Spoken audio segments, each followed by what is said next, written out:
Alright you guys, I want to share a few more plants with you, a few more vines. This one is Malabar Spinach, and it is a really great vine if you enjoy eating it. Otherwise it can be a little prolific. It definitely runs all over the place, can easily climb a tree, and here in the shade it is still very productive. So I actually keep this plant off of the trees. It runs up the oaks, it runs up this apple, and I pull it down just because it can smother. It can really get out of hand if you let it. But here in the shade, it's producing food where it would be really hard to produce food, this much food. This is, you know, like a summer green under canopy. So a really valuable vine to look into.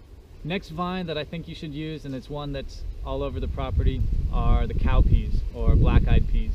And here they are finishing their season. These actually should have been harvested if we were getting seed from them before they start to mold. They've been up and finished for a long time, but it's reasonably easy to harvest the seed out of them, so you can collect it quickly and get some food value out of this crop. Now, this vine needs the sunlight, so rather than being something that would be appropriate in a forest, this one would be appropriate on the edge. So being able to climb up into a shrub and get full sunlight, or being able to kind of, like it's doing here, just climb on top of the meadow grass, because it really can compete.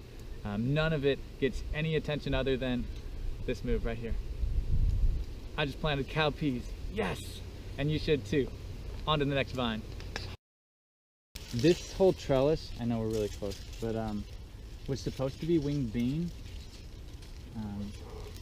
So right down here, these are winged beans. You want to harvest them when they're tender and immature. These are like just starting to get a little too far. It is very tasty as a green bean, and it's a really cool plant in that it can grow with other things. So you could get winged bean growing in a fruit tree, a productive tree. It's a little bit better about sharing the light. It basically doesn't have a lot of leaf surface area for the amount of food that it produces. And this was going to be all winged bean, but the rabbits really liked winged bean seedlings, and so these are probably all from just one, maybe two plants that made it across this whole trellis, and the rest is just pepper vine. The pepper vine, it's not one you're going to really want to grow, but I'm going to give it an honorable mention and use it to end the video because I found a lot of value in it. Now, it's a grape relative, so you see the little grape-like fruits, and they're not really edible. They've got the ratified crystals, kind of the same stuff that's in elephant ear and taro that you have to cook out. So these can be eaten, they just have to be processed. Like you can settle out those crystals and then make it drinkable. But anyway, the reason it's so valuable here for me is as a nectar source. The last 3 years when we've had a major dry spell in the middle of July, it's been this plant that's in full bloom and producing nectar. So deep root, perennial, blooming at a time of year when not much else blooms.